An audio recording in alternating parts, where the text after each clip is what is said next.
لله نحمده ونستعينه ونستهديه ونؤمن به ونتوكل عليه ونعوذ بالله من شرور أنفسنا ومن سيئات أعمالنا من يهده الله فلا مضل له ومن يضلله فلا هادي له ونشهد أن لا إله إلا الله وحده لا شريك له ونشهد أن سيدنا ومولانا محمدا عبده ورسوله صلى الله تعالى عليه وعلى آله وصحبه وأتباعه وسلم تسليما كثيرا كثيرا أما بعد فأعوذ بالله من الشيطان الرجيم بسم الله الرحمن الرحيم فأما من طغى وآثر الحياة الدنيا فإن الجحيم هي المأوى وأما من خاف مقام ربه ونهى النفس عن الهوى فإن الجنة هي المأوى وقال تعالى إن سعيكم لشتى فأما من أعطى واتقى وصدق بالحسنى فسنيسره لليسرى وأما من بخل واستغنى وكذب بالحسنى فسنيسره للعسرى وقال تعالى والعصر إن الإنسان لفي خسر إلا الذين آمنوا وعملوا الصالحات وتواصوا بالحق وتواصوا بالصبر وقال رسول الله صلى الله عليه وسلم أيها الناس إن الله سبحانه وتعالى يقول مروا بالمعروف وانهوا عن المنكر قبل أن تدعوا فلا أجيب لكم وتسألوني فلا أعطيكم وتستنصروني فلا أنصركم وقال النبي صلى الله عليه وسلم لا الفقر أخشى عليكم ولكن أخشى عليكم الدنيا أن تبسط عليكم كما بسطت على من كان قبلكم فتنافسوها كما تنافسوها فتهلككم كما أهلكتهم أو كما قال النبي صلی اللہ علیہ وسلم۔ میرے عزیز دوستو اور بھائیو، اللہ نے اس عظیم کائنات میں انسان کو اشرف المخلوقات بنایا ہے اور بہت زیادہ صلاحیتوں سے انسان کو نوازا ہے، اور جتنی کائنات جو بنائی ہے کب سے اللہ تعالیٰ نے اس کا نظام چلایا ہے، پیدا بھی اللہ نے کیا اور شکل و صورت بھی اللہ نے عطا کی، اور ہر کائنات کو کمزور حالت سے کمال تک بھی اللہ پہنچا رہے ہیں، اور وہ رب ہیں جس چیز کو جس وقت میں جس چیز کی اور جتنی مقدار میں اور جب ضرورت ہوتی ہے وہ اللہ پہنچا رہے ہیں۔ لیکن انسان کو اس میں اشرف المخلوقات بنا کر بھیجا اور تھوڑے سے عرصے کے لیے بھیجا، اور انسان کو اللہ نے عقل سے نوازا، اللہ نے عقل عطا فرمائی۔ کائنات میں شعور تو ہے، اور اس شعور کی وجہ سے وہ اللہ کی فرما برداری اور تسبیح میں لگے ہوئے ہیں، اللہ کی نافرمانی کر نہیں سکتے۔ اللہ نے اس کو عقل عطا فرمائی اور محنت کا مادہ عطا فرمایا، کامیابی کی طلب عطا فرمائی۔ ہر انسان محنت کرتا ہے، اپنی صلاحیتوں کو لگاتا ہے، میدان میں خرچ کرتا ہے اور کامیابی چاہتا ہے، لیکن ہر محنت کامیاب کون ہوگا؟ کامیاب وہ ہوگا جس کی محنت صحیح ہوگی۔ اس لیے ماں باپ اپنے بچوں کو، اساتذہ اپنے طلباء کو، ہر بڑا اپنے چھوٹوں کو کہ دیکھو بھائی صحیح محنت کرو، صحیح محنت ہوگی تو نتیجہ اچھا برآمد ہوگا، اور بہت اچھی محنت ہوگی تو نتیجہ بہت اچھا برآمد ہوگا، زیادہ نفع ملے گا، اور محنت غلط ہو تو پھر اس کا نقصان ہوگا، اور محنت نہ کرنا یہ بھی بہت بڑے نقصان کی بات ہے۔ تو کون بتلائے گا کہ محنت صحیح ہے اور محنت کیسے کرنی ہے؟ وہ اللہ تعالیٰ بتلائیں گے۔ محنت تو سارے ہی کر رہے ہیں، لیکن کن کی محنت ضائع جائے گی اور کن کی محنت ان کو کامیاب کرے گی؟ قل هل ننبئکم بالاخسرین اعمالا، اے نبی آپ کہہ دیجئے کیا میں بتلاؤں تمہیں کہ بہت زیادہ اعمال کر کے پھر بھی سب سے زیادہ نقصان میں گئے. شروع ہی سے اپنے آپ کو مشقت میں لگایا اور اپنے صلاحیتوں کو لگایا اور قربانیاں کی اور خواہشات کو چھوڑا، لیکن نتیجہ کچھ نہیں، ان کی محنت بیکار گئی. ہار گئے وہ اپنی زندگی، ہار گئے وہ اپنے جان و مال کو، کوئی فائدہ نہیں ہوا. الذین ضل سعیہم فی الحیات الدنیا، بہت کوشش کی لیکن فیصلہ کرنے والی ذات اللہ کی ہے. اللہ نے فرمایا تمہاری محنت بیکار ہے. اولئک الذین حبطت اعمالہم، ان کے اعمال جو ہے ضائع ہو گئے. فلا نقیم لہم یوم القیامت وزنا، جب میزان قائم کی جائے گی ترازو، اور ترازو تولنے کا ایک آلہ ہے اور اعمال کو تولا جائے گا، ان کے اعمال کی ذرے برابر قیمت نہیں ہوگی. ساری زندگی لگائی، خواہشات چھوڑے، سفر کیے، مشقتیں برداشت کی اور کامیابی کو چاہا، لیکن غلط تھی محنت. کون ہے وہ؟ الذین کذبوا بآیات ربہم ولقائہ، یہ وہ ناکام اور نامراد لوگ ہیں کہ اللہ نے نبی بھیجے، علم اتارا، اپنی کتابیں اتاری اور نبی خود چل کر ان کے پاس آئے اور بتلایا کہ تمہاری یہ زندگی مختصر ہے، تم نے اللہ کے سامنے پیش ہونا ہے. ایک موت دروازہ ہے، اس دروازے پہ یہ دروازہ ہے، جاؤ گے تو آگے بادشاہ کا محل اور اس کے محلات اور اس کی جو ہے سارے باغات ہیں، نعمتیں. تو یہ موت ہے، موت کے بعد اللہ سے ملاقات. تو اللہ کی آیات کی آیات کو بھی جھٹلایا اور اللہ سے ملنے کو بھی جھٹلایا. یہ انسان جب عقل پر چلتا ہے تو عقل تو صرف موت سے پہلے کی زندگی کو بتلاتی ہے. حضور صلی اللہ علیہ وسلم نے فرمایا اے ابو سفیان واللہ لتموتن، تم نے مرنا ہے اور موت کا انکار کوئی نہیں کر سکتا. ثم لتبعثن، پھر تم کو دوبارہ زندہ کیا جائے گا، کیونکہ اللہ نے تمہیں بہت بڑی کامیابی دینے کے لیے پیدا کیا ہے. اشرف المخلوقات تمہیں بنایا ہے، نعمتوں کی بارش تم پر کی ہے اور تھوڑے سے عرصے کے لیے یہاں بھیجا ہے. افحسبتم انما خلقناکم عبثا، کائنات میں سب سے خوبصورت شکل دے کر، سب سے بڑے مرتبے والا بنا کر، ساری کائنات کو تمہاری خدمت کے لیے جو ہے لگا کر اور نعمتوں کی بارش تم پر برسا کر، کیا تم یہ سمجھتے ہو کہ بیکار پیدا کیا؟ وَأَنَّكُمْ إِلَيْنَا لَا تُرْجَعُونَ، کیا تم ہماری طرف لوٹائے نہیں جاؤ گے؟ اللہ کی طرف لوٹ کر جانا یہ کتنی بڑی چیز ہے. اس لیے کہتے ہیں کتنی دعاؤں میں وَإِنَّا إِلَىٰ رَبِّنَا لَمُنْقَلِبُونَ، کوئی فوراً تکلیف پہنچے، چھوٹی سی تکلیف، تو جو سب سے بڑی تکلیف ہے روح کا نکلنا، موت کا آنا، تو وہ تک تو انسان کیا کہتا ہے اِنَّا لِلَّهِ، ہم کس کی ملکیت ہیں؟ اللہ کی ملکیت ہے. اور یہ حال کس نے بھیجا ہے؟ اللہ نے بھیجا ہے. اور ہم کس کی طرف لوٹ کر جائیں گے؟ اللہ کی طرف لوٹ کر جائیں گے، اللہ کی طرف لوٹ کر جائیں گے. اس سے بابرکت ہے وہ ذات جس نے موت کو پیدا کیا. موت کو پہلے ذکر کیا، حالانکہ موت تو بعد میں آتی ہے کیونکہ موت یقینی ہے. والحیات، زندگی کو پہلے آتی ہے، اس کو بعد میں ذکر کیا. خلق الموت والحیات لیبلوکم، تو زندگی دی ہے موت کی تیاری کے لیے، اور تم ہر وقت امتحان میں ہو،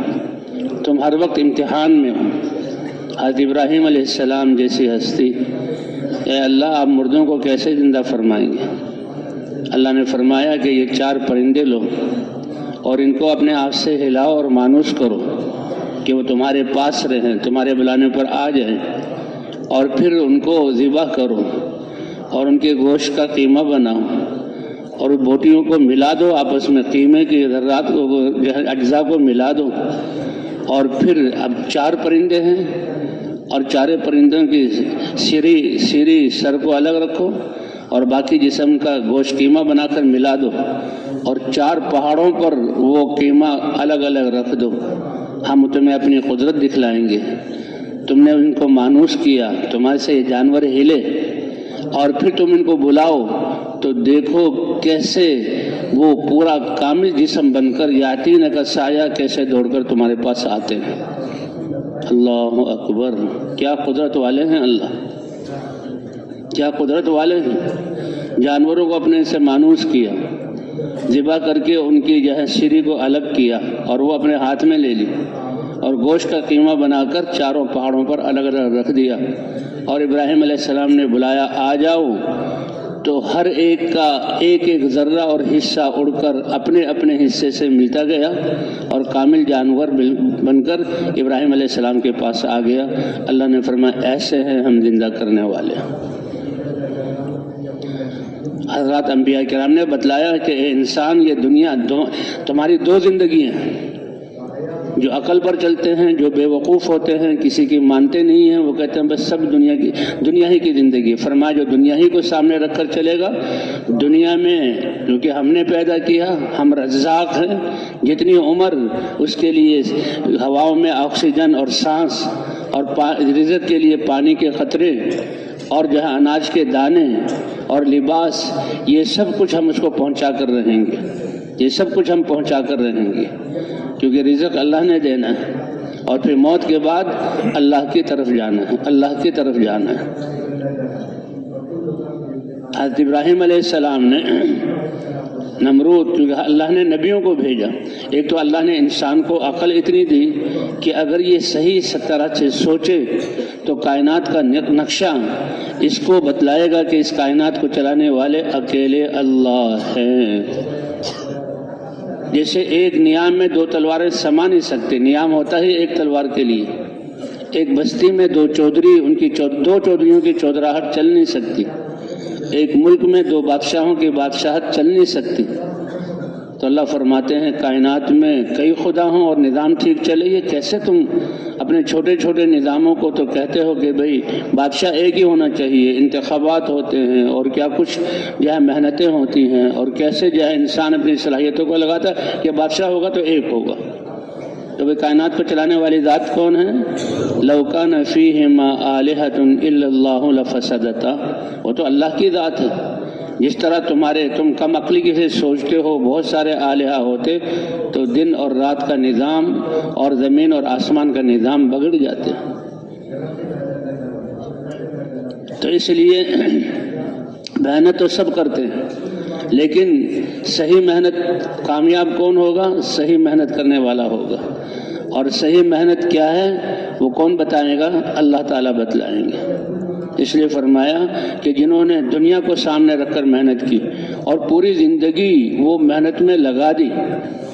انبیاء آئے، اللہ کی آیات سنائی، اللہ کی پہچان کروائی اور بتایا کہ اللہ کی طرف جانا ہے۔ کذبوا بآیات ربہم، علم جو اللہ نے دیا تھا نبیوں کو اور اس میں آیات اتاری تھی اور زندگی گزارنے کا طریقہ، جب اللہ تمہارے خالق ہیں، اللہ سارے کائنات کے مالک ہیں، اللہ تمہارے جسم کے نظاموں کو چلا رہے ہیں، اور کتنے یعنی ایک ایک نعمت اللہ کی کتنی، یہ چہرے کی یہ خوبصورتی، یہ سر کے یہ بال اور جو ہے پیشانی کی یہ کشادگی اور یہ بھویں اور یہ پلکیں اور آنکھوں کے یہ ڈیلے اور خوبصورت یہ رخسار اور پھر پھول جیسے یہ ہونٹ اور ہونٹوں میں یہ دانت، ایک ایک چیز اللہ کی کتنی نعمت ہے، کتنی بڑی نعمت ہے کہ تم اللہ کی نعمت کا شکر ادا کرنا چاہو ادا نہیں کر سکتے۔ تو حضرات انبیاء کرام علم لے کر آتے ہیں اور اللہ کی پہچان کرواتے ہیں اور صحیح محنت کا، تو جیسے عرض کیا کہ اللہ بتلائیں گے صحیح محنت کون سی ہے، اور نبیوں کے ذریعے بتلائیں گے، نبیوں کو علم دے کر اتارا۔ ان الذین آمنوا، محنت کا سب سے پہلا قدم کہ اللہ کو پہچانے۔ جو آدمی جس گاؤں میں رہتا ہو چودھری کو نہ پہچانتا ہو، اس کے بتائے ہوئے اصولوں پر نہ چلتا ہو، چھوٹا سا گاؤں ہے تو وہ کیسے مطمئن رہ سکتا ہے؟ چودھری اور چودھری کی جو ہے وہ جو کارندے ہیں اور جو اس کا نظام چلانے والے ہیں، وہ کہاں تمہیں سانس لینے دیں گے؟ اللہ کی زمین پر رہتے ہوئے اللہ کی نافرمانی کر کے وَمَنْ أَعْرَضَ عَنْ ذِكْرِي فَإِنَّ لَهُ مَعِيشَةً ضَنْكًا، جیسے ایک گاؤں کے چودھری کی دشمنی مول لے کر اس گاؤں میں رہنا، عزت غیر محفوظ، بچے غیر محفوظ، گھر غیر محفوظ، مال غیر محفوظ۔ اللہ تو ساری کائنات کے مالک ہیں اور روئے روئے کے مالک ہیں، اور اللہ تو ارحم الراحمین ہیں، اور اللہ تو کامیاب کرنا چاہتے ہیں، اس کی نافرمانی کر کے تم مطمئن ہو؟ اس لیے فرمایا کہ میں اس کے دل کو بے چین کر دوں گا، دل کو بے چین کر دوں گا، اور جو اللہ کی اطاعت کرے گا میں اس کو دل کا اطمینان عطا کروں گا۔ جو نافرمانی کریں گے وہ اللہ سے جنگ کر رہے ہیں، اور اللہ سے جنگ کرنے والا کیسے کامیاب ہو سکتا ہے؟ وَمَنْ عَادَ لِي وَلِيًّا فَقَدْ آذَنْتُهُ بِالْحَرْبِ، جو میرے اولیاء ہیں، مجھ پر ایمان لائے ہیں، میری کتابوں کی تصدیق کی ہے، میرے دین پر چل رہے ہیں، اللہ کے قریب ہو گئے، فرمایا کہ جو میرے ولی کو نقصان پہنچائے گا تو میرا اس سے اعلان جنگ ہے۔ من عادى لي وليا فقد آذنته بالحرب۔ تو صحیح محنت اور انسان کا صحیح سرمایہ، صحیح محنت، ایمان والی محنت، اعمال والی محنت، اور اس امت کے لیے اس دعوت والی محنت۔ والعصر ان الانسان لفی خسر، اللہ نے زمانے کی خوردبین اور دوربین اور آلہ ہمیں دیا، کسوٹی ہمیں دی ہے کہ دیکھو اور اپنے آپ کو آزماؤ کہ کامیاب کون ہے۔ ان الذین آمنوا، سب سے پہلی بات جنہوں نے اللہ کی ذات پر ایمان، اور ایمان کیا ہے؟ اللہ کو پہچاننا، اور جس نے اللہ کو پہچانا تو پھر وہ سب سے زیادہ اللہ سے محبت کرے گا، اور اپنے سب سے زیادہ نہیں بلکہ ساری صلاحیتوں کو اللہ کے لیے استعمال کرے گا۔ یہ آنکھ اللہ نے دی ہے تو آنکھ سے وہ دیکھنا جو اللہ کو پسند ہو، یہ زبان اللہ نے دی ہے، زبان سے وہ بول جو اللہ کو پسند ہو، یہ کان اللہ نے دیے ہیں، کان سے ان باتوں کو سننا جو اللہ کو پسند ہو، یہ ہاتھ اللہ نے دیے ہیں، اس سے وہ لین دین کرنا جو اللہ کو پسند ہو، یہ پاؤں اللہ نے دیے ہیں، اس سے وہ عمل کرنا جو اللہ کو پسند ہو۔ جسے دنیا والے عہدے دیتے ہیں، وکیلوں کا الگ لباس ہے، پولیس والوں کا الگ لباس ہے، فوج کا الگ لباس ہے، وزراء کا الگ لباس ہے، پھر ان کے درجات ہیں، ایک ادنیٰ درجے کا ملازم ہے، پھر اس سے بڑا ملازم ہے، پھر اس سے بڑا ملازم ہے، پھر پورے شعبے کا وزیر ہے، تو ان کے یہ درجات ہیں۔ تو اسی طرح اللہ کی طرف سے ایمان اور اعمال، اس کا نور انسان کے ساتھ ہوتا ہے۔ یہ اعمال نور ہیں، اس کا دل منور ہوتا ہے، اس کا رواں منور ہوتا ہے، اور اس کے اعمال کی روشنی یہ عالم میں پھیلتی ہے، اس کی خوشبو پھیلتی ہے، اس کی روح چمکدار بنتی ہے، اور کائنات کو اس کا شعور ہے، اور کائنات کی ہر چیز اس کے مطابق اس انسان سے معاملہ کرتی ہے۔ شیخ سعدی نے ایک قصہ لکھا ہے، ایک شیخ سعدی نے کتاب، اللہ والے تھے، گلستان بوستان، بڑی نصیحت کی کتاب ہے، مدرسوں میں پڑھائی جاتی تھی بچوں کی تربیت کے لیے۔ شیخ سعدی کہتے ہیں کہ ایک دفعہ میں جنگل میں جا رہا تھا تو میں نے دیکھا کہ ایک آدمی جنگل کے بیچ سے شیر پر سوار ہے اور سانپ کو کوڑا بنایا ہوا ہے، اور وہ شیر کو ہانک رہا ہے۔ شیر کو موڑنا ہو یا تیز چلانا ہو تو سانپ کے ذریعے جیسے کوڑے سے مارتے ہیں۔ تو کہتے ہیں اس منظر کو دیکھ کر میرے تو پاؤں تلے کی زمین نکل گئی، اور میں تو گھبرا گیا کہ شیر تو انسان شیر کو دیکھتا ہے تو گھبراتا ہے۔ تو وہ اللہ والے تھے، وہ سمجھ گئے، اے سعدی کیوں اس منظر سے گھبرا رہے ہو، کیوں پریشان ہو رہے ہو؟ ایک قاعدہ ہے، کلی قاعدہ ہے کہ تم اپنی گردن کو اللہ کے حکم سے نہ پھیرو، سارے کائنات تمہارے حکم سے گردن نہ پھیرے گی۔ تو گردن ز حکم داور مپیش، کہ گردن نہ پیچ ز حکم تو ہیچ۔ تم اپنے آپ کو اللہ کے تابع کر دو، اور اللہ ساری کائنات کو تمہارے لیے مسخر کر۔ انبیاء کے لیے مسخر کیا، انبیاء کے قصے ذکر کیے۔ نوح علیہ السلام کے زمانے میں اللہ نے پانی کو حکم دیا، آسمانوں سے بادل برسے اور زمین کے چشمے ابل پڑے، اور ایسا پانی حتیٰ کہ تنور جہاں کتنے عرصے آگ جلتی ہے، روٹی پکتی ہے، کھانا پکتا ہے، وہاں تو نمی کا جو ہے وہ کوئی نام و نشان نہیں۔ اور فرمایا میرے عذاب کی نشانی ہوگی کہ جہاں پانی کا نام و نشان اور تری کا نام و نشان نہ ہو، وہاں بھی اذا فارت تنور سے پانی ابلنے لگے، یہ میرے عذاب کی نشانی ہے، میرے عذاب کی نشانی ہے۔ تو اللہ تعالیٰ نے پانی کے ذریعے اس جو ہے امت کو، جب نافرمان امت کو ہلاک کیا۔ تو فرمایا صحیح محنت جو اللہ نے بتلائی، ان الذین آمنوا، سب سے پہلی بات ایمان ہے، اللہ کی پہچان ہے، سب سے بڑا علم ہے یہ، وعملوا الصالحات، اور پھر اپنے اعضاء کو اللہ کے حکم کے مطابق استعمال کیا۔ اللہ کا دین کیا ہے کہ یہی تمہارے اعضاء جو اللہ نے بنائے ہیں، جس سے ہر کارخانے والا جو مشین بناتا ہے اور اس کا ہر پرزہ بناتا ہے، اس کے ہر پرزے کو اپنی جگہ پر رکھنا اور پھر پوری مشین کو جیسے انہوں نے کتاب کہہ دیا اس کے مطابق استعمال کرنا، بچہ اس بات کو سمجھتا ہے۔ تو سب سے قیمتی مشینری تو اس کی کائنات کی یہ انسان ہے، سب سے عظیم تو انسان ہے۔ ہم نے انسان کو بڑی عزت اور شرافت اور کرامت بخشی،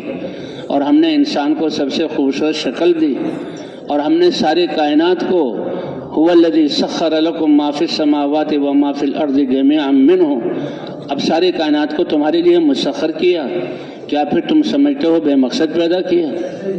تمہیں جو پیدا کیا سب سے بڑا مقصد وما خلقت الجن والانس الا لیعبدون، اللہ کی عبادت۔ میں فلاں بادشاہ کا بندہ ہوں، میں فلاں چودھری کا آدمی ہوں، میں فلاں وزیر کا آدمی ہوں، وہ بھی فنا ہو جانے والا، اس کا پیشاب پخانہ بھی اللہ کے حکم سے، بیمار ہو جائے تو ہسپتال میں چلا جائے اور وینٹیلیٹر میں چلا جائے، اور کتنے پائپوں میں اس کو جکڑ دیا جائے، کتنے اس کو سوئیاں لگیں، اور بے چین اور ڈاکٹر کا محتاج۔ یہ انسان تو لاچاریوں کا مجموعہ ہے۔ تو اصل کرنے والی ذات اللہ کی ہے، اور اصل اللہ کی پہچان ہے۔ تو کون ہیں صحیح محنت والے؟ اللہ کیا بتاتے ہیں کہ صحیح محنت والے وہ جن نے اللہ کے پہچاننے کے لیے اور اللہ پر ایمان لانے کے لیے، ایمان میں کمال پیدا کرنے کے لیے اپنی صلاحیتوں کو لگایا، اور زندگی کے ہر لمحے کو اور جسم کے ہر عضو کو اللہ کے حکم کا پابند کیا۔ اور اس سے بڑی بات کہ صرف اپنی ذات نہیں، اللہ پر ایمان لائے ہیں، اللہ سے محبت کرنے والے ہیں، اللہ ساری کائنات کے خالق و مالک ہیں۔ اگر اللہ کی نافرمانی ہو رہی ہے تو اللہ کی محبت کا تقاضا اور ایمانی غیرت کا تقاضا کہ ان سے برداشت نہ ہو کہ بھئی یہ نافرمانی کرنے والے کا بھی نقصان ہے، اور کیسے اللہ کی زمین پر رہتے ہوئے، اللہ کے مخلوق ہوتے ہوئے اور اللہ کی نعمتوں کا احسان مند ہوتے ہوئے انسان نافرمانی کرتا ہے۔ اس لیے کہتے ہیں یہ غیرت ایمانی پہلی امتوں کے ذمے بھی تھی، دعوت ان کے ذمے نہیں تھی، ان کا فریضہ منصب بھی نہیں تھا، لیکن ایمانی غیرت تو تھی۔ یہ کیا اللہ پر ایمان لے آئے اور سارے مخلوق اللہ کے احکام کو توڑ رہے ہیں اور یہ اپنی ذات میں لگا ہوا ہے، یہ پہلی امتوں میں بھی برداشت نہیں تھا۔ اللہ نے کس سے سنا ہے؟ اے امت محمدیہ، تمہارے ذمے تو دعوت ہے، نبیوں والا کام ہے، نبیوں والی ذمہ داری ہے، بلکہ نبیوں کے سردار حضرت محمد صلی اللہ علیہ وسلم کی ذمہ داری ہے، جن کو اللہ نے ساری انسانیت کے لیے، قیامت تک آنے والے زمانوں کے لیے، حتیٰ کہ حضور نے فرمایا انبیاء بھی میرے بعد آ جائیں تو ان کو بھی، ان کی کامیابی بھی میرے دین پر چلنے میں ہوگی۔ ہاں، لو جاء موسیٰ وعیسیٰ بعدی لما وسعہما الا اتباعی۔ اور اللہ تعالیٰ نے حضرت ہم اتنے خوش قسمت لوگ ہیں اور اتنی سعادت اللہ نے بخشی ہے کہ اللہ تعالیٰ نے نبیوں سے، اے انبیاء، تم انبیاء ہو، تم رسول ہو، تم اپنی قوموں کی طرف بھیجے گئے ہو، تم پر میں نے اپنا کلام اتارا ہے، تمہاری محنت سے انسانوں کے دلوں میں ایمان کا نور آ رہا ہے، تمہاری محنت سے انسانوں کی زندگیاں درست ہو رہی ہیں، لیکن وہ نبی اتنے بڑے ہیں کہ اگر تمہارے زمانے میں وہ آ گئے لَتُؤْمِنُنَّ بِهِ، تمہیں بھی ان پر ایمان لانا پڑے گا اور تمہیں بھی ان کی مدد کرنی پڑے گی۔ ایسے عظیم الشان اللہ نے نبی عطا فرمائے۔ قرآن پاک میں حالات ذکر کیے ہیں، اس لیے کہتے ہیں زمانے کی خوردبین اور دوربین اور کسوٹی اللہ نے ہمیں دی۔ ایک طبہ بادشاہ کا ذکر کیا ہے کہ طبہ بادشاہ تھا، وہ اس کے ساتھ علماء بھی تھے، اس کا بیٹا مدینے میں آیا، کوئی جنگ ہوئی تو اس کو کوئی نقصان پہنچا تو اس کو مدینے اور مکے کے خلاف اس کے دل میں جو ہے نفرت اٹھی، اور یہ یہاں آیا، اس نے کہا کہ مدینے اور مکے کی میں اینٹ سے اینٹ بجا دوں گا۔ تو اللہ، یہ حضور صلی اللہ علیہ وسلم سے پہلے کا واقعہ ہے، تو اس کی اس بری نیت کی وجہ سے اللہ نے اس کو ایسی بیماری، جسم میں ایسی بدبو اور ایسی کراہت والی اس کی شکل بنا دی کہ اس کے اپنے وزراء اور اپنے جو ہے بادشاہ ہوتے ہوئے اپنے خادم اور اپنے غلام وہ ایسی بدبو اور ایسی کراہت کہ اسے دور بھاگے۔ اس نے علماء کو بلایا، کیا بات ہے کہ تم نے بہت بری نیت کی ہے، کن دو شہروں کو نقصان پہنچانے کا تم نے نیت کی ہے؟ مکہ یہ اللہ کا شہر ہے، اس میں بیت اللہ ہے، اس میں اللہ کے نبی پیدا ہوں گے، اور مدینہ یہ ان کی ہجرت کی جگہ ہے اور وہاں ہجرت کر کے آئیں گے۔ اس نے کہا اچھا۔ علماء نے جب بتایا تو اس نے توبہ کی اور توبہ کرنے سے اللہ نے اس کو شفا دی، اور شفا دے کر کہ جب وہ اتنے بڑے نبی ہیں اور بعد میں آئیں گے اور ان کا اللہ کے ہاں اتنا مقام ہے، تو اس نے اسی وقت اشعار میں کہا کہ میں اس نبی پر ان کے آنے سے پہلے ایمان لاتا ہوں، ان کے آنے سے پہلے ایمان لاتا ہوں، اور اشعار لکھے اور حضور کو خطاب کیا، اے اللہ کے نبی میں آپ پر ایمان لاتا ہوں، میں اگرچہ بادشاہ ہوں، اگر میری عمر لمبی ہوئی اور میں نے آپ کے زمانے کو پایا تو بادشاہت کو لات مار کر میں آپ کا خادم بن کے رہوں گا۔ اور اس نے اپنے کچھ لوگوں کو بسایا اور ایک گھر بنایا اور کہا، کیونکہ یہ ہجرت گاہ ہے مدینہ منورہ، اور کہا اس گھر میں وہ رہیں گے، اور وہ وہی گھر تھا جہاں آپ کی اونٹنی ابو ایوب انصاری کا، جہاں آپ کی اونٹنی آ کر بیٹھی تھی، کیونکہ جب آپ آئے تو آپ کے والد کے جو ہے ننیال یہاں تھا آپ کے والد کا، تو وہ ملنے آئے ہوئے تھے۔ تو جب آپ آئے تو ان لوگوں نے کوشش کی کہ ہمارے ہاں ٹھہرے، حضور نے فرمایا کہ میری اونٹنی کو چھوڑ دو، اس کو حکم کی دیا گیا اللہ کی طرف سے۔ تو ابو ایوب انصاری رضی اللہ تعالیٰ کے گھر کے سامنے وہ بیٹھی، تو اللہ تعالیٰ نے ہمیں ایسے نبی عطا فرمائے۔ تو یہ ہے بات کہ محنت، وہ محنت جس کو اللہ تعالیٰ صحیح کہ والذین جاہدوا فینا لنہدینہم سبلنا وان اللہ لمع المحسنین، وہ لوگ جو اللہ کو راضی کرنے کے لیے اپنے جان و مال کو لگائیں گے تو البتہ ضرور بضرور ہم انہیں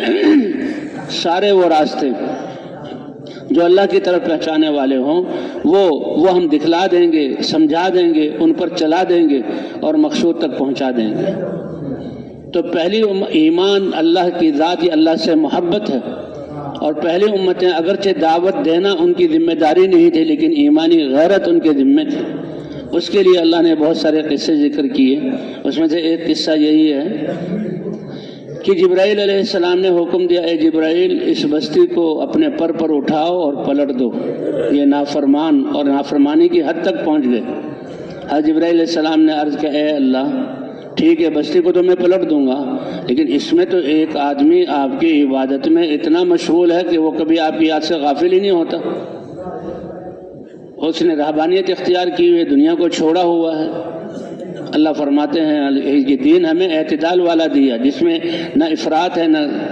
تفریط ہے، نہ زیادتی ہے نہ کمی ہے، اعتدال والا دین،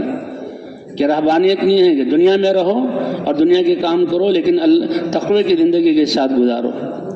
کہ یا اللہ اس میں اللہ کی طرف سے ارشاد ہوا کہ اسی کے سر پر اس کو پلٹ دو کہ وہ اکیلا میری عبادت کر رہا ہے اور میری نافرمانی چاروں طرف ہو رہی ہے، تو ایمانی غیرت میں اور میری محبت کی وجہ سے اس کے چہرے پر ہائے میرے اللہ کی یہ نافرمانی ہو رہی ہے، یہ لوگ اتنے نقصان میں جا رہے ہیں، اسی کے جو ہے سر پر اس بستی کو پلٹ دو۔ تو اس لیے محنت وہ جو اللہ کو پسند، حضرات انبیاء کرام کو دے کر بھیجی، حضرات انبیاء کرام کو قوموں کی طرف بھیجا جاتا تھا، جب قومیں شرک اور کفر میں مبتلا ہو جاتی اور مر کر جہنم کی طرف جا رہی ہیں، یا مسلمان ہوتے ہوئے باغی اور نافرمان ہو گئے اور اللہ کی نافرمانی کر رہے ہیں، اس پر اللہ نبیوں کو اصلاح کے لیے بھیجتے تھے، تربیت کے لیے بھیجتے تھے، یہ اللہ کی سنت ہے۔ حضرت آدم علیہ السلام سے لے کر اور پھر حضرت نوح علیہ السلام سے لے کر، کیونکہ نوح علیہ السلام کی قوم وہ قوم ہے کہ جس میں سب سے پہلے شرک جو ہے ظاہر ہوا اور وہ شرک کرنے لگے، 5 بتوں کی عبادت، ان سے لے کر حضور صلی اللہ علیہ وسلم تک اللہ نے 1,24,000 انبیاء بھیجے، اور حضرات انبیاء کرام نے محنت کی۔ سب سے پہلے محنت کیا کہ اس کلمہ لا الہ الا اللہ کی دعوت دے کر یہ ایمان ان کے دلوں میں پیدا کیا، یہ کلمہ لا الہ الا اللہ، کلمہ ایمان، اللہ کی معرفت کروائی، اللہ کی ذات پر یقین، یہ سب سے بڑا سرمایہ اور سب سے بڑی دولت ہے اور سب سے بڑی طاقت ہے کہ جس کی وجہ سے انسان اپنے سارے اعضاء اور جو اللہ نے نعمتیں دی ہیں ان سب نعمتوں میں اللہ کے حکم کو پورا کرتا ہے اور اپنے اعضاء کو اللہ کے حکم کے مطابق، اسی لیے فرمایا ان الذین آمنوا وعملوا الصالحات کانت لهم جنات الفردوس نزلا، کہ وہ لوگ جو ایمان لائے، جنہوں نے اپنے دل کے یقین کو ٹھیک کیا کہ ساری کائنات کے خالق اور مالک اور عبادت کے لائق صرف کون ہے؟ اللہ ہے، اور پھر اس اللہ نے احکام اتارے، بیکار پیدا نہیں کیا۔ یہ اللہ کی کتنی بڑی مہربانی، احکام نبی بھیجے، احکام اتارے، دین دیا کہ انسان اللہ کے حکم کے مطابق کیسے اعضاء کو استعمال کرے۔ تو کانت دنیا میں کی تھوڑی سی زندگی ہے، یہ مشقت والی زندگی ہے، تو دنیا میں بھی اللہ عزت عطا فرمائیں گے اور آخرت میں جنت بطور مہمانی کے ان کے لیے تیار۔ کانت لہم جنات الفردوس، فردوس جو سب سے، حضور نے فرمایا جنت کا سوال کیا کرو تو فردوس اعلیٰ کا سوال کیا کرو، فرمایا وہ ان کے ٹھکانہ ہوگا اور مہمانی کے طور پر اللہ پیش کریں گے۔ اور یہ انسان کا سرمایہ ہے، جسے دنیا میں ان کے بیجوں سے، ان کے لباس سے، ان کے عہدوں سے دنیا والے پہچانتے ہیں، اسی طرح ایمان کا نور اور اعمال کے نور سے ساری کائنات جو ہے اس انسان کو پہچانتی ہے۔ اللہ پہچان کرواتے ہیں، اے جبرائیل فلاں آدمی نے عبادت کرتے کرتے میری محبت کا درجہ حاصل کر لیا، جب میں نے اس کو اپنا محبوب بنایا تم بھی محبت کرو۔ اور اے جبرائیل ساتھ حملۃ العرش فرشتے مقرب، ان میں اعلان کرو کہ وہ بھی اس سے محبت کریں، ساتھ میں آسمانوں کے فرشتوں میں اعلان کرو۔ آج ہم تھوڑے سے، یہ 7 ارب انسان ہیں جبکہ کتنی زمین خالی ہے، فرشتے کتنے ہیں، 7 آسمان فرشتوں سے بھرے ہوئے، ساری کائنات کے نظام کو اللہ نے فرشتوں کے حوالے کیا ہوا اور اللہ تعالیٰ چلا رہے ہیں، تو سارے فرشتوں کے دلوں میں ان کی محبت ڈال دی جاتی ہے۔ اسی لیے حضرات انبیاء کرام اور ایمان والی جو قومیں پہلے گزری ہیں، اللہ نے ان کے ساتھ کیسی کیسی مدد کی۔ حضرت موسیٰ علیہ السلام اللہ کے امر کی بنا پر، حضرت موسیٰ علیہ السلام اپنی قوم کو لے کر اللہ کے حکم سے رات کو نکلے اور جہاں پہنچے بحر قلزم پر، وہاں آئے تو پھر کہ اللہ نے کیسے مدد کی کہ اپنے عصا کو مارو اس پر، اور اللہ نے ان کے لیے 12 راستے بنا دیے، اللہ نے 12 راستے بنا دیے۔ تو اس لیے کہ اپنی محنت، کہ اپنے دل اور جو اعضاء ہیں اس کو، اور جو اللہ نے نعمتیں دی ہیں اس کو اللہ کے حکم اور حضرت محمد صلی اللہ علیہ وسلم کے طریقے پر، اور پہلی قوموں کے لیے کہ نبیوں کے طریقے پر استعمال کرنا، یہ اصل محنت ہے اور یہ اصل جو ہے ایک سچ کامیابی کا راستہ ہے کہ انسان کی صلاحیتیں اور جان، یہ اللہ کی پہچان، اللہ کی ذات پر ایمان اور اعضاء کو اللہ کے حکم کے مطابق استعمال کرنے کے لیے لگے۔ اسی کو اللہ نے قرآن پاک میں ذکر کیا، اسی کو اللہ نے قرآن پاک میں ذکر کیا کہ ان الذین آمنوا وعملوا الصالحات کانت لہم جنات الفردوس نزلا خالدین فیہا، ہمیشہ اس میں رہیں گے، لا یبغون عنہا حولا، کہ اس سے وہ نکلنا اور بدلنا نہیں چاہیں گے۔ اور یہ کتنے بڑے رب پر ایمان، قل لو کان البحر مدادا لکلمات ربی لنفد البحر قبل ان تنفد کلمات ربی ولو جئنا بمثلہ مددا۔ وہ اللہ، اس کی بڑائی جس کا یقین ہم نے دل میں لانا ہے، اور جس کی بڑائی کے مطابق ہمارے لیے اپنے سارے اعضاء اور نعمتوں کو اللہ کے حکم کے مطابق استعمال کرنا آسان ہوگا، وہ اللہ ایسے ہیں کہ زمین کو کاغذ کی طرح باریک کر کے پھیلا دیا جائے، 7 آسمانوں کو پھیلا دیا جائے، پانی کے خزانے کو سیاہی بنا دیا جائے، نباتات سے قلم بنا کر سارے انسان اور جنات کو لکھنے پر لگایا جائے، اور اللہ کی بڑائی کے کلمات لکھتے رہیں، قلم جو بنتا ہے جو لکڑی سے وہ گھستا رہے اور پھر پکڑنے کے قابل نہ رہے، اور کاغذ بھرتے رہیں اور سیاہی جہاں وہ نیچے جاتی رہے یہاں تک کہ آخری تک پہنچے خشک ہو جائے اور زندگی ان کی پوری ہو جائیں، اور پھر اللہ تعالیٰ اسی طرح اسی کاغذ کے، یعنی آسمان اور زمین کو کاغذ بنا کر دوبارہ دے دیں، اور پانی کے خزانوں کو سیاہی بنا دیں، درختوں کے قلم انسان اور جناتوں کے ہاتھ میں دے دیں اور یہ لکھیں، پھر وہ کاغذ بھر جائیں۔ فرمایا اللہ اتنا بڑا ہے کہ اللہ کی بڑائی کے کلمات پھر بھی پورے نہیں ہوں گے۔ تو محنت جو اللہ بتائیں گے کہ کون سی محنت صحیح ہے۔ انسان محنت کرتا ہے اور اپنی صلاحیتوں کو لگاتا ہے، لیکن ایک صاف اور مسلم قاعدہ ہے، مانا ہوا قاعدہ کہ غلط محنت کرنے والا نقصان میں جائے گا، اپنا بھی نقصان کرے گا، دوسرے کا بھی نقصان کرے گا۔ صحیح محنت والا وہ کامیاب ہوگا۔ اب صحیح محنت کیا ہے وہ کون بتائیں گے؟ وہ اللہ تعالیٰ بتائیں گے۔ اس لیے زمانے کی قسم کھائی، والعصر ان الانسان لفی خسر الا الذین آمنوا وعملوا الصالحات وتواصوا بالحق وتواصوا بالصبر۔ زمانے کو اللہ نے زمانے کی گواہی ان کی قسم کھائی اور زمانے کی خوردبین اور دوربین ہمیں دی کہ اس کو دیکھو کہ اس نے آدم علیہ السلام سے لے کر تمہارے زمانے تک دیکھا ہے انسانوں کو،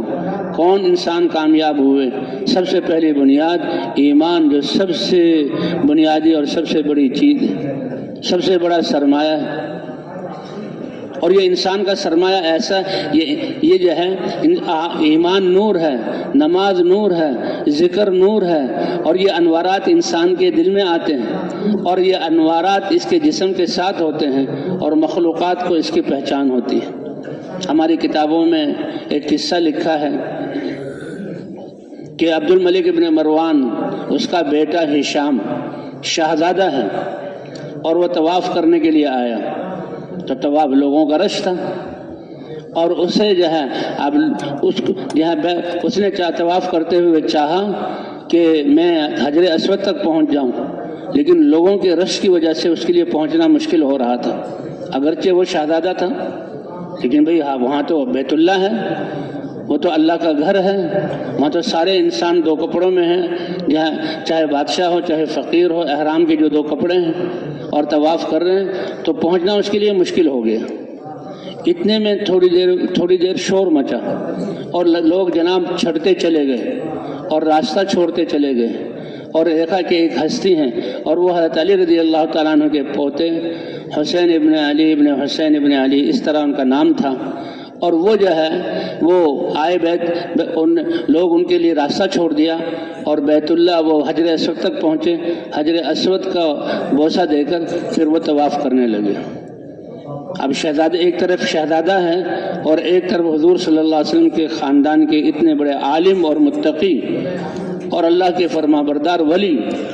ان کے لوگوں کے دلوں میں اللہ نے ان کی وہ عظمت بٹھائی تھی۔ تو ان کو بڑی حیرانگی ہوئی کہ بادشاہت میرے پاس ہے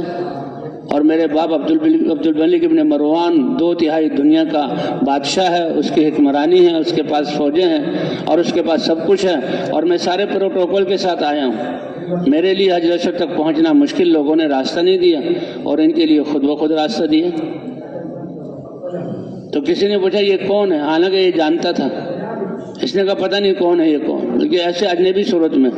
تو وہاں ایک فرزدق شاعر تھے، بہت بڑے شاعر تھے۔ وہ شاعر اگرچہ اتنے زیادہ متقی اور دیندار نہیں تھے، لیکن اللہ والوں کی محبت تو سارے انسانوں کے دلوں میں ہوتی ہے، حتیٰ کہ جانوروں تک کے دلوں میں ہوتی ہے۔ تو انہوں نے جو ہے اشعار کہے، اور نے کہا یہ وہ بستی ہے کہ یہ اللہ کا حرم اور یہ بطحا اور یہ جو ہل جو پوری ہوئے زمین ہے، یہ ساری کی ساری ان کے قدموں کی چاپ کو جانتی ہے کہ یہ کس کے قدم ہیں، اور ان ہستی کو جانتی ہے۔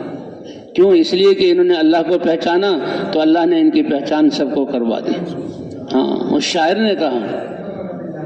تو کیوں؟ اس لیے کہ جو ایمان والا، ایمان اور اللہ کے احکام اعمال، یہ اس کا نور ہوتا ہے، اور کائنات کو اس اعمال کا نور اور اعمال کی خوشبو اور اعمال کی چمک اس کائنات کو محسوس ہوتی ہے، اور اسی کے مطابق پھر انسان کے ساتھ معاملہ کرتے ہیں۔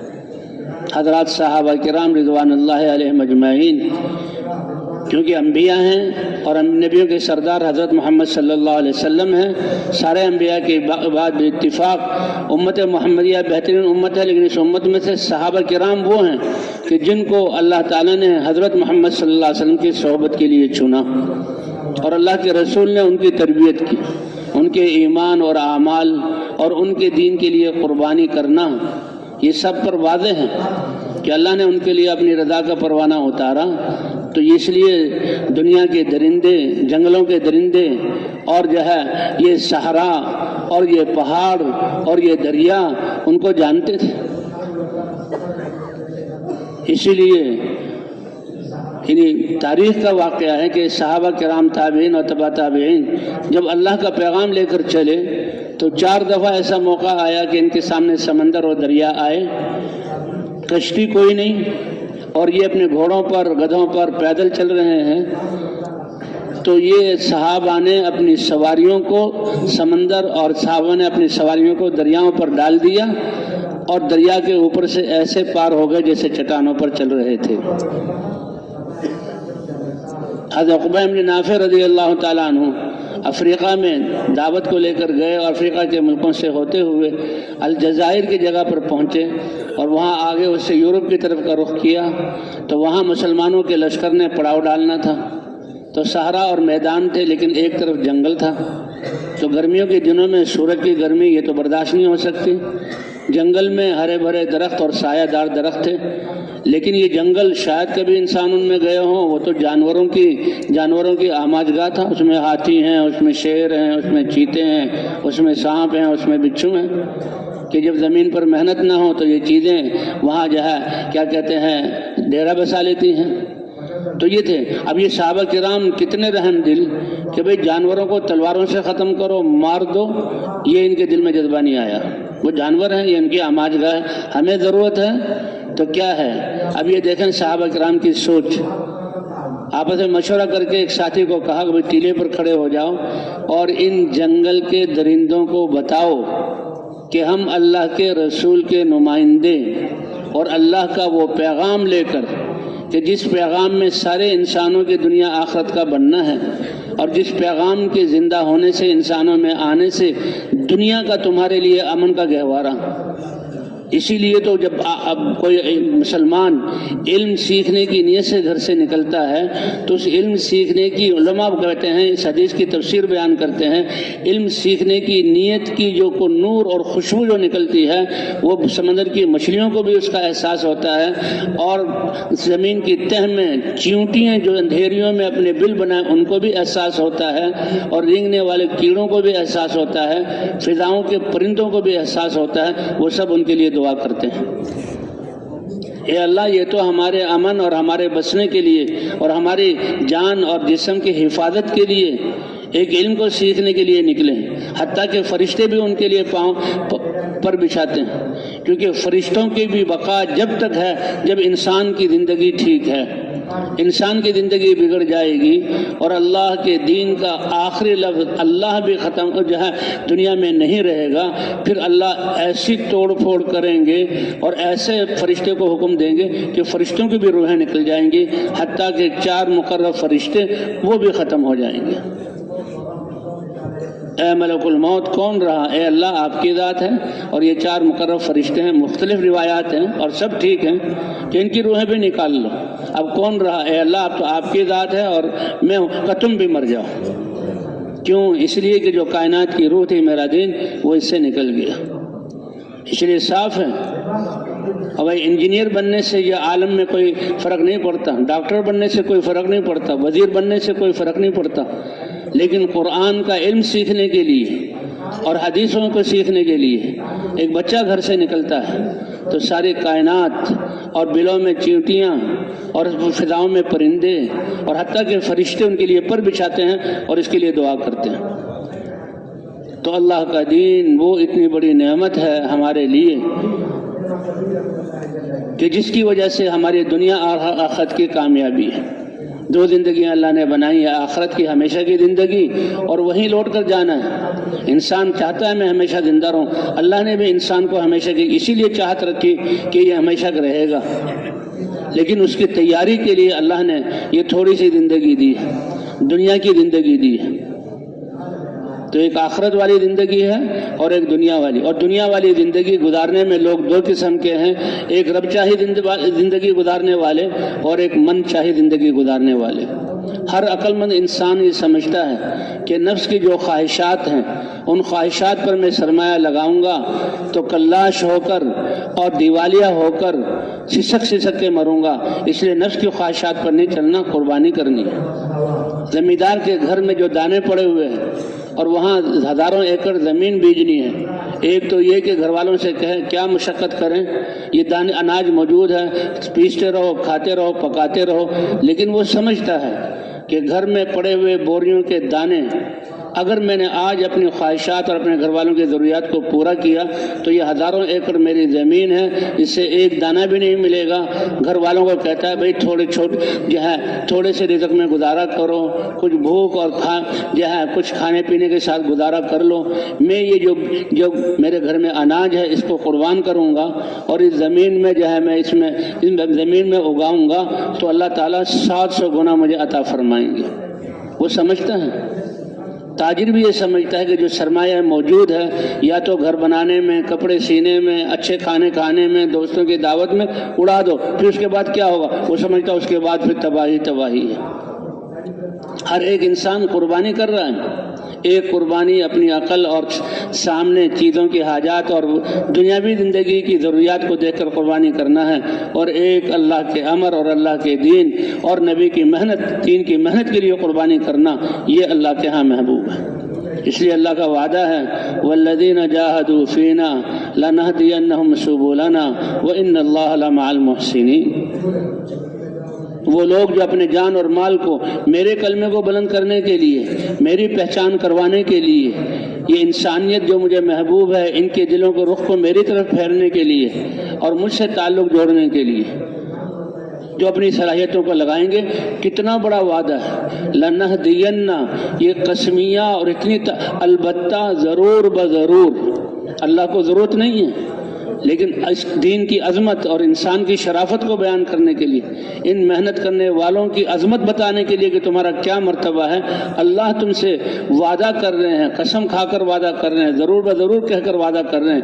ایک راستہ نہیں، سارے وہ راستے اور اعمال جو اللہ تک پہنچانے والے ہیں وہ تمہیں دکھلا بھی دوں گا، ان کو سمجھا بھی دوں گا اور ان پر چلا کر مقصود تک پہنچا بھی دوں گا۔ کتنی بڑی بات ہے۔ یہ حضرات انبیاء کرام کی ذمہ داری تھی، یہ حضرات انبیاء کرام کی۔ تو فرمایا محنت تو سارے کرتے ہیں لیکن کامیاب کون ہوگا؟ ہر ایک کہتا ہے کہ صحیح محنت ہو، اور صحیح ہونا کون بتلائے گا؟ وہ اللہ بتلائیں گے۔ اور اللہ کیا فرما رہے ہیں کہ محنت، کہ میری دی ہوئی جان اور صلاحیتیں اور اعضاء اور جتنی بھی دینی نعمتیں اور جو زندگی کے سانس دیے ہیں ان کو اللہ کی رضا کے لیے اور اللہ کے احکام کے لیے لگانا اور اس امت کے لیے، اس دین کی محنت کے لیے لگانا۔ کہ پہلے حضرات انبیاء کرام کو دین اور دین کی دعوت دے کر بھیجا جاتا تھا،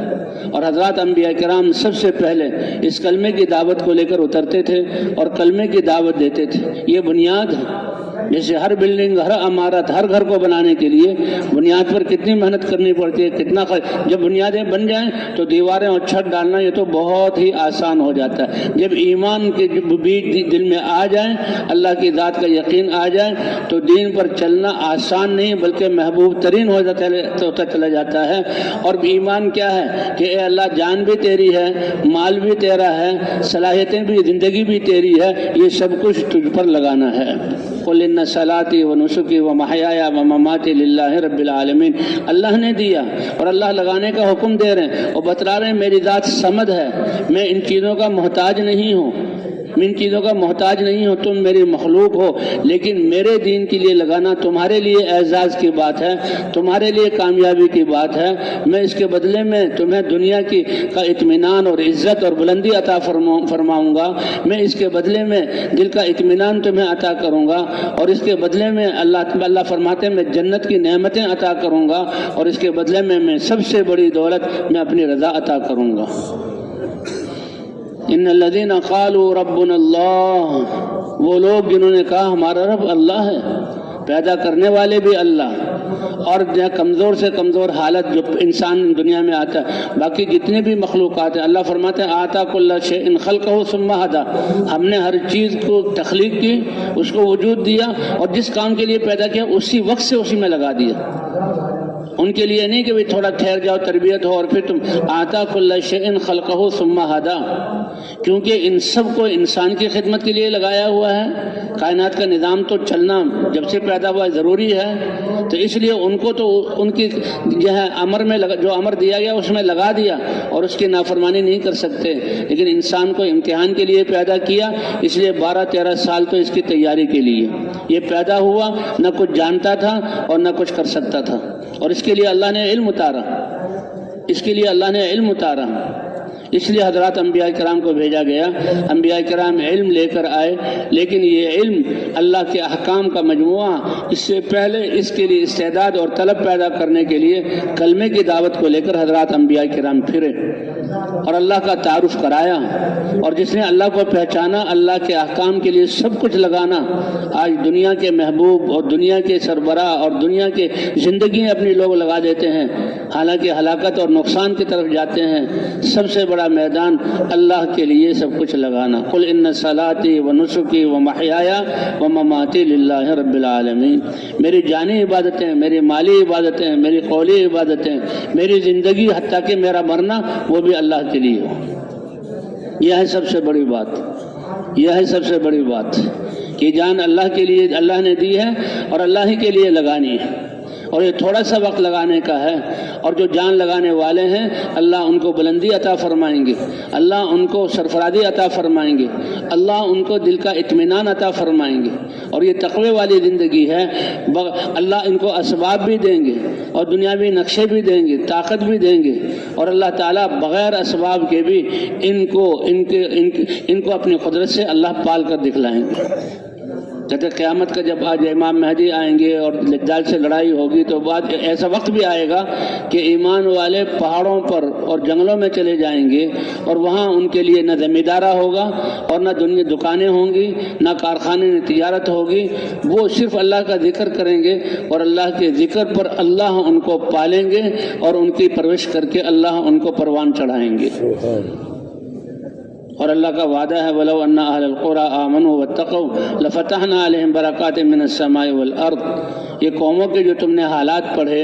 اور آج یہاں زمانے کی کسوٹی تمہیں دی، اور یہ بڑی بڑی قومیں ہلاک ہوئی، یہ زمین پر رہتے ہوئے نبیوں کے دعوت کے باوجود، علم اترنے کے باوجود ایسے ہٹ دھرم تھے کہ انہوں نے نبی کی بات کو بھی نہیں مانا، اللہ کو بھی نہیں پہچانا، اور پھر اللہ کے اتارے ہوئے دین پر نہیں چلے۔ اگر یہ ایمان لے آتے اور تقوی والی زندگی اختیار کر لیتے تو ہم زمین اور آسمان کی برکتوں کے دروازے ان کے لیے کھول دیتے، اور یہ قیامت تک کے لیے۔ یہی پچھلی قوموں کا واقعہ ہے، یہ تو واقعات بیان کر رہے ہیں کہ وَمَن يَتَّقِ اللَّهَ يَجْعَلْ لَهُ مَخْرَجًا، کہ جو اللہ سے ڈر کر اللہ کے احکام کے ذریعے سے اپنی زندگی کو نورانی، پاک اور صاف بنا لیں گے، اور اللہ کی ناراضگی کی سیاہی، دھبے اور بدبو سے اپنے آپ کو بچائیں گے، تو اللہ یجعل لہ مخرجا، ہر تنگی سے ان کے لیے راہ نکالیں گے، اور اللہ رزق عطا فرمائیں گے، اور ایسے عطا فرمائیں گے جہاں سے ان کا وہم و گمان بھی نہ ہو، اور کائنات کو ان کے لیے مسخر کریں گے۔ غالباً حضرت مقداد رضی اللہ تعالیٰ عنہ کا قصہ ہے، بھوک تھی، گھر میں کھانے پینے کچھ تھا نہیں، کہ پیشاب کر رہے تھے، تو پیشاب کرتے ہوئے دیکھا کہ ایک چوہا ایک بل سے آیا اور ایک سونے کی اشرفی رکھ دی، پھر دوبارہ گیا اور دوسری اشرفی لے آیا، پھر سہ گیا، تیسری اشرفی لے آیا، 16 اشرفی لایا، اور بعد میں ایک تھیلی بھی سامنے رکھ دی۔ ابھی اپنے تقاضے سے فارغ ہوئے، استنجا وغیرہ کیا۔ اب صحابہ کرام کی خاصیت تھی کہ ہر حال جو ان پر آتا تھا تو سب سے پہلے اللہ کے رسول کے سامنے بیان کرتے، اور اس میں کس لیے بیان کرتے کہ اس میں اللہ کا حکم کیا ہے اور نبی کا طریقہ کیا ہے، جو اللہ کے رسول ارشاد فرمائیں گے اسی کے مطابق میں عمل کروں گا، اسی کے مطابق میں عمل کروں گا۔ حضور صلی اللہ علیہ وسلم کی خدمت میں آ گئے، اے اللہ کے رسول، میں اس طرح بیٹھا ہوا تھا تقاضے کے لیے، پیشاب کے لیے، اور یہ اس طرح ہوا۔ فرمایا یہ رزق ہے جو اللہ نے تمہیں عطا فرمایا ہے، اور تقوی کی بنیاد پر عطا فرمایا۔ کہاں چوہا؟ یہ چوہا تو اپنے بل میں کتنے کو نقصان کرتا ہے، کتنی چیزوں کو اپنے بلوں میں لے جاتا ہے، اور اللہ نے مسخر کر دیا۔ ایک قصہ احادیث میں آتا ہے، حضور صلی اللہ علیہ وسلم نے حضرت ابی ابن کعب کو، وہ جو زکوٰۃ وصول کرتے تھے، کہ بھئی زکوٰۃ جو ہے جانوروں میں زکوٰۃ واجب ہے، مال میں زکوٰۃ واجب ہے، تو ان کو زکوٰۃ وصول کرنے کے لیے بھیجا۔ تو حکم یہ تھا کہ تم درمیانہ مال لو، یعنی زکوٰۃ میں اتنے اونٹوں میں اتنے جانور ہیں، اتنی بکریوں میں اتنے جانور ہیں، یہ علماء تفصیل سے بتائیں گے۔ بکریوں میں اور جہاں گایوں میں اور اونٹوں میں یہ جہاں اللہ نے زکوٰۃ رکھی ہے، گھوڑوں میں نہیں ہے، تو وہ جانور۔ تو بھئی ابن صحابہ کرام رضوان اللہ علیہم اجمعین ایسا ایمان کہ اللہ کے حکم پر سب کچھ فدا، تو وہ عامل بن کر گئے اور وصول کر رہے تھے۔ تو ایک آدمی جو ہے جس کے مال میں زکوٰۃ واجب تھی، تو ایک سالہ بچہ اونٹ کا، نر ہو یا مادہ، وہ جو ہے زکوٰۃ میں آتا تھا۔ بھائی تمہارے اتنے جانور ہیں، اس کے لیے ایک سالہ اونٹ کا بچہ دے دو۔ اب یہ اللہ کے لیے دے رہے ہیں، اور اللہ کے راستے میں خرچ کرنا زیادہ محبوب ہے اس مال سے جو ان کے پاس ہے۔ اللہ نے گواہی دی کہ صحابہ وہ ہیں کہ اپنے جان مال لگانے کو پسند کرتے ہیں۔ تو مال والے نے کہا، اے ابی ابن کعب، یہ ایک سال کا اونٹ کا بچہ نہ سواری کے کام آئے گا، اور اگر یہ مادہ ہو تو نہ اس سے نسل چلے گی یا نہ دودھ چلے گا، کچھ بھی نہیں ہوگا، اور تم یہ لے جا رہے ہو۔ ٹھیک ہے، کوئی یہ کسی غریب کو مل جائے گا، وہ پالے گا، پھر بڑا ہوگا، پھر آگے نسل چلے گی، لیکن فی الحال تو لہذا تم جو ہے جب ایمان بنتا ہے، اللہ کی ذات پر یقین آتا ہے، تو اللہ کیسے دلوں کو پاک صاف بنا دیتے ہیں، کیسے معاشرہ اللہ جو ہے امن والا معاشرہ، بھائی چارے والا معاشرہ دیتے ہیں کہ تم جو ہے بھائی ایک سالہ اونٹ مت لو، یہ بڑی اونٹنی یا بڑا اونٹ ہے تو بوجھ ڈھونے کے کام آئے گا، اونٹنی ہے تو اس کا دودھ اور نسل آئے گا۔ لیکن ابی ابن کعب نے کہا نہیں، حضور صلی اللہ علیہ وسلم کا حکم ہے کہ درمیانہ مال لو۔ اب یہ قصہ حضور صلی اللہ علیہ وسلم کے پاس پہنچا، تو انہوں نے اس صحابی گئے یا کہ حضور صلی اللہ علیہ وسلم قریب ہی ہیں، اپنے سفر سے آ رہے ہیں، اور یہ جو ہے وہ شخص، اے اللہ کے رسول، ابی ابن کعب میرے پاس جانوروں کی زکوٰۃ لینے آئے تھے، اور زکوٰۃ میں ایک سالہ اونٹ کا بچہ واجب ہوتا ہے، تو وہ انہوں نے چھانٹ لیا، لیکن میں نے کہا کہ اللہ کے لیے ایک سالہ اونٹ کا بچہ، یہ ٹھیک ہے کسی کو مل جائے گا وہ اس کو پالے گا، لیکن فی الحال تو اس کا کوئی نفع نہیں، تو میں بڑی اونٹنی دینا چاہتا ہوں۔ فرمایا حکم تو وہی ہے کہ جو انہوں نے بتایا، باقی تم زیادہ دینا چاہو تو اللہ تمہیں عطا فرما دیں گے۔ تو بھائی جب ایمان ہوتا ہے اللہ کے لیے خرچ کرنا، تو ایسے اللہ تعالیٰ یعنی خوبصورت یہ معاشرہ جو ہے پیدا فرماتے ہیں۔ ہماری تاریخوں میں قصہ لکھا ہے کہ ایک شخص نے دوسرے شخص سے زمین خریدی اور زمین کے پیسے ادا کر دیے، تو قاضی کے پاس ایک بڑا ہی عجیب معاملہ آیا کہ جس نے زمین خریدی تھی اس نے زمین کو گاہنا شروع کیا، اور جب زمین کو گاہنا شروع کیا، اس میں ہل چلا رہا تھا، تو اس کو احساس ہوا کہ زمین میں کوئی رکاوٹ آ جائے، پتھر آ جاتا ہے، چٹان آ جاتی ہے، کوئی اور چیز آ جاتی ہے، تو اس نے جو ہل کو ایک الگ کر کے ذرا زمین کو کھودا، تو ایک دیگ اشرفیوں سے سونے کے سکوں سے بھری اس کو مل گئی۔ اگر بھائی دنیا کی محبت و لالچ ہوتا تو وہ تو کسی کو ہوا بھی نہیں لگنے دیتے، لیکن وہ تو آخرت والے تھے، اور دنیا میں بھی اللہ کے امر سمجھ کر دنیا میں لگنا، دنیا سے نہیں پالیں گے بلکہ پالنے والی ذات کون سی ہے، اور پالنے کا دستور اللہ کے حکموں کو نبی کے طریقے پر پورا کرنا، جو بھی اس وقت کے نبی ہیں۔ تو اللہ کے رسول یہ سنا رہے ہیں پہلی قوموں کا واقعہ۔ اب یہ زمین والا، اس نے زمین، اب وہ دیگ نکلی، یہ نہیں کہ اس کو چھپا لیا، بھائی زمین خریدی ہے اس میں سے نکلی ہے، اس نے کہا میں نے تو دیے تھے زمین کے پیسے، اور اس میں تو یہ میرے دی ہوئی قیمت سے بھی کئی گنا کا سونا نکل آیا ہے۔ یہ ہے اللہ کی ذات پر ایمان اور دنیا سے بے رغبتی، اور اللہ کے حکم پر جو ہے سب کچھ لگانا، یہی مقصود ہے۔ جب یہ انسانوں کے اندر آ جائیں تو اللہ بھائی چارے والی، امن والی زندگی عطا فرمائیں گے۔ اب یہ عجیب مقدمہ قاضی کے پاس گیا، اچھا یہ گیا زمین جس نے بیچی تھی، او بھائی تم نے زمین بیچی تھی اور میں نے صرف زمین کی قیمت اتنے اشرفیوں دراہم میں دی تھی، اس میں سے یہ دیگ نکلی ہے اور اس میں سونے کی اشرفیاں ہیں، یہ تو میری دی ہوئی قیمت سے کئی گنا ہے۔ اب وہ بھی ایمان والا تھا کہ اللہ کے ہر حال میں ہم نے اللہ کے حکم کو دیکھنا ہے، اور کامیابی ہماری اللہ کے حکم میں۔ اس نے کہا بھائی میں نے تو زمین اور جو کوئی زمین میں خزانے تھے سب تمہیں دے دیے تھے، میں پیسے میں نے لے لیے، اب تمہاری۔ وہ کہ نہیں، میں نے زمین خریدی تھی، زمین کے اوپر کی قیمت میں نے دی، یہ چیز تمہاری۔ اب اس میں جھگڑا ہو رہا ہے۔ آج جب دنیا کی دوڑ ہے اور دنیا کا یقین ہے آج ایسی صورت پیش آ جائے تو پتہ نہیں کتنوں کی جانیں چلی جائیں۔ فرمایا یہ دریا جہاں فرات اور سونا جو عراق کا علاقہ ہے، یہ دریا سونے کے ستونوں اور پہاڑوں سے منکشف ہوں گے اور وہ پہاڑ اٹھیں گے، پوری دنیا ان سونے کے پہاڑوں کے جہاں حاصل کرنے پر لڑے گی اور لاکھوں انسانوں کا خون کرے گی۔ قیامت قائم نہیں ہوگی اس وقت تک، اللہ ظاہر کر دیں گے۔ اور یہاں ایمان کی بدولت وہ کریں یہ تمہارے ہے تمہارے۔ اب دونوں کا فیصلہ ہے، نہ وہ زمین والا لینے کے لیے تیار ہے نہ جس نے زمین خریدی لے، کیوں؟ یہ تو دنیا ہے۔ اور کامیابی تو اللہ کے احکام میں قاضی کے پاس معاملہ گیا، قاضی بہت سمجھدار تھے، تو جیسے رعایا ہوتی ہے، جیسے جو ہے وہ دودھ اور دہی ہوتی ہے، ویسے ہی بہت بہترین مکھن نکلتا ہے۔ جب رعایا اچھی ہو تو اللہ تعالیٰ حکام بھی ایسے دیتے ہیں، حکام بھی ایسے دیتے ہیں، قاضی بھی ایسے ہوتے ہیں۔ قاضی نے نہیں کہا اچھا تو یہ یہاں چھوڑ دو اور آپ لوگ جاؤ ہم دیکھ لیں گے اور غائب نہیں بھائی، تو انہوں نے دونوں کو بلایا اور سارا مقدمہ سنا۔ سارا مقدمہ سن کر تو پوچھا ایک سے، تمہارے ہاں کوئی اولاد ہے کہ جی ایک بیٹا ہے؟ کتنی عمر کا ہے؟ کہ شادی کے قابل ہے، میں شادی کے بارے میں سوچ رہا ہوں۔ دوسرے سے پوچھا کہ تمہاری کوئی اولاد ہے؟ کہ ہاں میری ایک لڑکی ہے اور وہ بھی شادی کے قابل ہے۔ کہا بس میرا فیصلہ یہ ہے کہ اس اپنے بیٹے بیٹی کی شادی کر دو، دونوں کو بیاہ دو اور یہ جو ہے سونے کی دیگ جو نکلی ہے وہ ان کو عطا کر دو۔ خوشی خوشی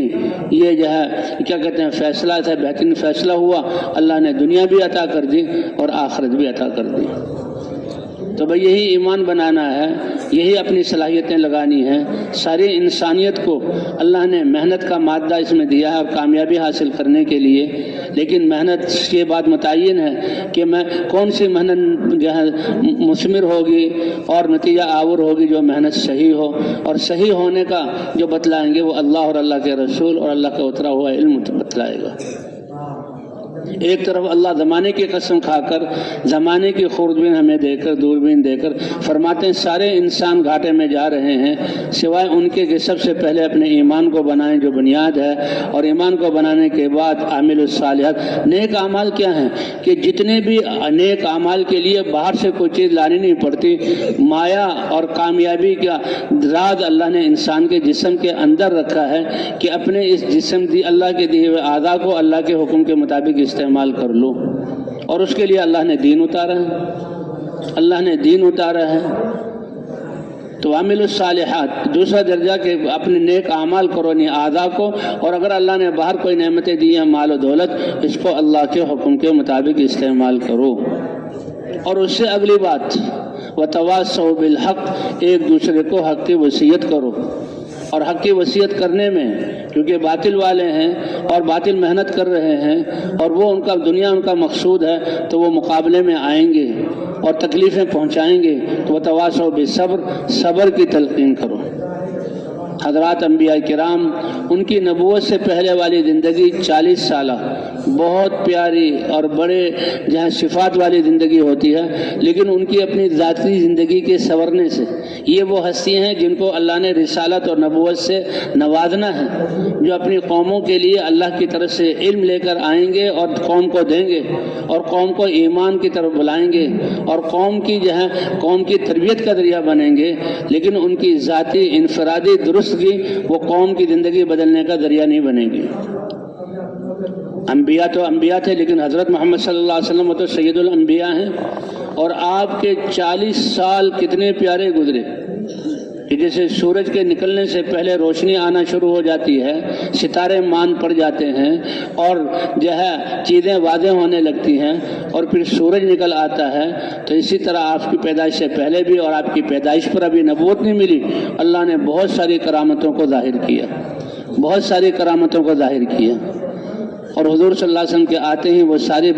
اب 40 سال حضور صلی اللہ علیہ وسلم نے گزارے ہیں، اور آپ صلی اللہ علیہ وسلم کے اخلاق، آپ کی حیا، آپ کی خدمت، آپ کی سمجھداری، آپ کے فیصلے مجلسوں میں ان کے تذکرے ہوتے ہیں کہ ہمارے مکے کے رہنے والے عبد المطلب کے بیٹے عبداللہ مرحوم کو جو اللہ نے چاند جیسا بیٹا عطا فرمایا، اس کے کیا کہنے،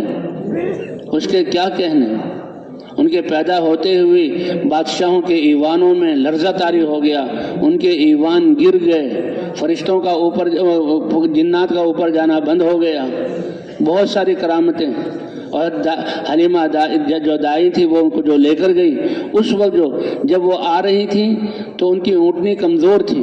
اور ان کے بستی جو 7 اور عورتیں تھیں ان کی اونٹنیاں مضبوط تھیں، اب وہ آگے چلتی تو ان کی سواری پیچھے رہ جاتی، وہ بار بار ان کو تانا دیتی تھی، ارے حلیمہ کیوں دیر کرا رہی ہو، کیوں ہمیں جو ہے یہ پریشان کر رہی ہو، چلاؤ اپنی سواری کو۔ کیا کروں، یہ کمزور ہے، سواری چلتی ہی نہیں۔ اور مکہ مکرمہ میں آئیں تو سب کو جو ہے سرداروں کے بچے مل گئے، اور یہ سب سے پہلے یہ گھر کس کا ہے؟ عبداللہ کا ہے، لیکن ان کا تو انتقال ہو چکا ہے۔ یہاں عورت کون ہے کہ آمنہ، کیا بچہ ہے؟ چاند جیسا بچہ ہے۔ تو پہلے تو کہیں یتیم بچہ ہے، باپ سر پہ ہے ہی نہیں، ہم تو اسی لیے لینے آئے ہیں کہ بھئی سرداروں کے بچے ہوں، اور ان کو وہ سردار بھی چاہتے تھے کہ دیہاتوں کی کھلی فضا ہو، اور وہاں کی جو ہے صحت مند عورتوں کا دودھ ہو جو پلایا جائے، یہ رواج تھا، اور ان کا بھی کہ بھئی ہمیں پیسے ملیں گے۔ تو کا یتیم بچہ چھوڑ کر چلے گئے، لیکن کسی نے اس حلیمہ کو ان کی کمزوری کی وجہ سے اپنا بچہ دیا نہیں، یا بچے جا چکے جب دائیوں کے پاس، تو مجبوری میں اسی بچے کو لے جاؤں۔ کہتے ہیں یہ بچہ میں نے کیا لیا، کائنات کی خزانے میری گود میں آ گئے، اور اس بچے کو ساتھ لیتے ہی اب جو میں واپس چلی تو سواری وہی تھی کمزور، لیکن اللہ تعالیٰ تو مضبوط کرنے میں، طاقت دینے میں، یہ غذا کے اور جو ہے وٹامنس کے محتاج نہیں ہے۔ کہتے ہیں میری سواری اتنی طاقتور ہوئی کہ میری سواری سب سے آگے۔ پہلے وہ مجھے لان تان کر رہی تھی کہ آ جاؤ، ہمیں دیر نہ کراؤ، تم بہت سست چل رہی ہو، اور اب کہہ رہی ہیں ارے حلیمہ کیوں آگے جا رہی ہو، ذرا ٹھہر جاؤ، ہمیں بھی ساتھ لے لو۔ اللہ نے وہ خیریں برکتیں آپ صلی اللہ علیہ وسلم کے ذریعے سے ظاہر فرمائی، جیسے سورج کے نکلنے سے پہلے روشنی ہو جاتی ہے، 40 سال کی آپ کی کرامتیں۔ اور پھر اللہ تعالیٰ نے حضرت محمد صلی اللہ علیہ وسلم کو یہ کلمہ لا الہ الا اللہ، یہ کلمے کی دولت دے کر بھیجی، اور آپ صلی اللہ علیہ وسلم پر علم اتارا، اور آپ پر نبوت کا دروازہ بند کر دیا گیا۔ اس لیے آپ صلی اللہ علیہ وسلم نے فرمایا، اے ابو سفیان، اللہ کی قسم تم مرو گے۔ تو مرنے کو تو ہر ایک مانتا تھا، لیکن یہ آسمانی علم بتاتا ہے اللہ کی طرف سے، کیونکہ اللہ زندہ کریں گے، اور اللہ نے انسان کو امتحان کے لیے بھیجا ہے، اور محشر کا جو ہے میدان برپا کیا جائے گا انسان کی ایک ایک عمل کا حساب لینے کے لیے۔ 7 ارب انسان تو اب ہیں، آدم علیہ السلام سے لے کر آج تک کتنے خرابہ خراب انسان گزرے، اور قیامت تک کتنے انسان آئیں گے، ان کے ایک ایک پل کا حساب، اور ایک ہر دیکھنے کا حساب، ہر زبان کے بول کا حساب، ہر کان کے جو ہے سننے کا حساب۔ ان السمع والبصر والفؤاد کل اولئک کان عنہ مسئولا، ان کے بارے میں پوچھا جائے گا۔ اور اللہ نے ہمارے لیے کتنے آسانی کی کہ دین اسلام اتارا کہ ان اعضاء کو کیسے استعمال کرنا ہے، اور پھر حضرت محمد صلی اللہ علیہ وسلم جیسے نبی عطا فرمائے کہ جو ادائیں ان کی تھی یہ اعضاء کا استعمال، اس کا ہمیں حکم دیا۔ یہ نہیں کہ بس نبی کے نبی ہونے پر اور ان کو سردار مانو اور بڑا مانو، نہیں، اتباع کرو، ان کی سنتوں اور اداؤں میں بھی اتباع کرو، ان کی معاشرت میں بھی اتباع کرو، اور ان کی عبادات میں بھی اتباع کرو، حتیٰ کہ جو مقصد اللہ تعالیٰ نے حضرت محمد صلی اللہ علیہ وسلم کو دیا اس مقصد اور اس محنت میں بھی اتباع کرو۔ کتنی بڑی عزت اور شرافت کی بات ہے۔ آج دنیا کی تھوڑی سی چھوٹی چھوٹی ذمہ داریاں جس سے چند ہزار یا لاکھ یا کروڑ روپے ہمیں پیسے مل جائیں، اس کے لیے ہم اپنے کتنا وقت دے رہے ہیں، کیسی پابندی کرتے ہیں۔ اللہ اکبر، اللہ کا پیغام ساری انسانیت تک پہنچانا، اور کہتے ہیں جتنی بڑی نیت کرو گے اسی کے مطابق اللہ اجر دیں گے، اللہ اجر دیں گے۔ فرمایا تمہارے نبی عالمی، تمہاری کتاب عالمی، تمہارا دین عالمی، تم بھی عالمی امت ہو، اور اللہ نے فرمایا کنتم خیر امت اخرجت للناس، تم بہترین امت ہو، سارے انسانوں کی نفع رسانی کے لیے نکالے گئے ہو۔ اور نفع رسانی کیا ہے کہ اللہ کی پہچان کروانا، کلمہ معرفت کو لے کر پھرنا، اور ان کے دل کے یقین کو بنانا، اور اللہ کی ذات پر یقین، اللہ مجھے دیکھ رہے ہیں، اللہ میری سن رہے ہیں، اور اللہ میرے ساتھ ہیں۔ یہ کتنے بڑے اطمینان کی چیز ہے، کتنے بڑے اطمینان کی چیز ہے۔ یہ یقین بن گیا. انبیاء کرام کے واقعات ہیں اور صحابہ کرام کے ساتھ بھی وہی پیش آیا جو نبیوں کے ساتھ پیش آتا تھا. تو کتنا بڑا سرمایہ اور سہارا ہے انسان کے لیے. اللہ علم یعلم بان اللہ یرا، کیوں یقین نہیں کرتے کہ اللہ تمہیں دیکھ رہے ہیں، اور اس حال میں دیکھ رہے ہیں کہ تمہارے دل میں اللہ کی محبت ہے، اور اس حال میں دیکھ رہے ہیں کہ تم اللہ کے دیے ہوئے اعضاء کو اللہ کے حکم کے مطابق استعمال کر رہے ہو، اور اللہ اس حال میں دیکھ رہے ہیں کہ اللہ کی دی ہوئی نعمتوں میں جو اللہ کے احکام ہے وہ پورا کر رہے ہو، اور اللہ تمہیں اس حال میں دیکھ رہے ہیں کہ تم اللہ کے نبی حضرت محمد صلی اللہ علیہ وسلم کی محنت کر رہے ہو، اور اللہ اس حال میں دیکھ رہے ہیں کہ تم ساری انسانیت کے لیے غم کرتے ہو، سوچتے ہو، ان کے لیے روتے ہو، اور ان کے لیے دعائیں کرتے ہو، اور ان کے لیے اللہ کی دی ہوئی صلاحیت، یہ سب کچھ اللہ دیکھ رہے ہیں. کتنی بڑی بات ہے.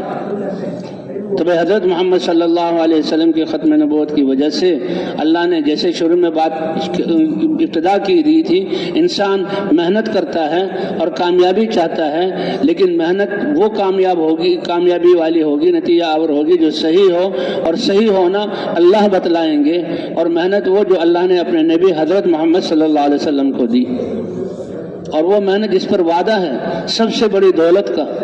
کہ وہ لوگ جو اپنے محنت میں کیا ہوتا ہے، وقت دینا، اپنی جان کو لگانا، اپنے مال کو لگانا، ضروریات اور خواہشات کو قربان کرنا، تو وہ محنت کہ یہ ساری چیزیں اللہ کو راضی کرنے کے لیے اور انسانیت کو اللہ سے ملانے کے لیے اور اللہ کے احکام پر چلنے کے لیے، یہ تو نبیوں والی محنت ہے، اور نبیوں میں سے حضرت محمد صلی اللہ علیہ وسلم والی محنت ہے، اور ان کی ختم نبوت کی وجہ سے اللہ نے یہ محنت ہمیں عطا فرمائی، مردوں کو بھی عطا فرمائی، عورتوں کو بھی عطا فرمائی، اور ہمارے بچوں کو بھی عطا فرمائی.